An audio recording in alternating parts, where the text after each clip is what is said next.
nós temos, então, a medição de vazão, o princípio do efeito Coriolis, né?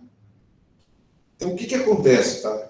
Existe o tubo reto, que é esse modelo, e existe o tubo em U, né? E vários outros tipos, tá? Mas os mais, assim, a diferença maior deles é um é reto e o outro ele tem uma curvatura, tá? O que acontece desse medidor? Esse medidor, ele tem uma exatidão melhor do que o medidor eletromagnético. Por exemplo, tá? Eu não sei de cabeça fazer exatidão de todos eles, mas se o medidor de vazão eletromagnético, por exemplo, for 0,5%, esse aqui deve ser 0,1 ou menos. Então, ele é muito preciso. Tanto é que ele é o tipo de medidor que é utilizado como padrão para os eletromagnéticos. Então, o que acontece? Esse instrumento ele é muito utilizado para a medição de massa, vazão mássica, ok? Ele mede a vazão volumétrica, ele mede a vazão mássica e totaliza isso. Ele pode ser utilizado para gás, pode ser utilizado para líquido, independente do tipo. Claro que eu preciso especificar ele, né? Mas o princípio funciona bem para os dois. E o que acontece? Vocês estão vendo aqui, ó, tem um ímã, né? Aqui tem umas bobinas, ó, bobina de vibração, e aqui acontece a vazão. Então, o fluxo entra por aqui, faz essa voltinha aqui, ó, e vai lá, certo? Quando esse fluxo, né, ele entra com uma determinada vazão, com uma determinada massa, que seria a massa específica, por exemplo, da água. Vamos supor que ele vai ser utilizado para medição de vazão de suco. Isso aqui ele fica vibrando. Tu coloca a mão, tu sente como se fosse um vibracal nele, tá? Quando esse fluxo, quando, por exemplo, eu vou medir suco, tá? A vazão de suco. Eu colocar água nele, eu coloco água por ele e paro a vazão, por exemplo. Deixo ele cheio d'água. Eu faço um zeramento dele. Então, a minha referência vai ser a água. Então, quando eu faço esse zero, eu vou ter, então, uma vibração dele aqui com a água dentro. Ele vai se comportar de um jeito. Quando eu começar a passar a vazão, né, eu vou começar a ter um fluxo.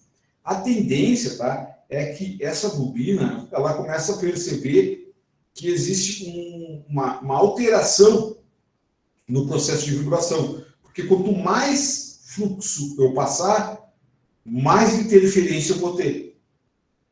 Então, eu vou estar reduzindo, alterando esse processo, essa vibração, pela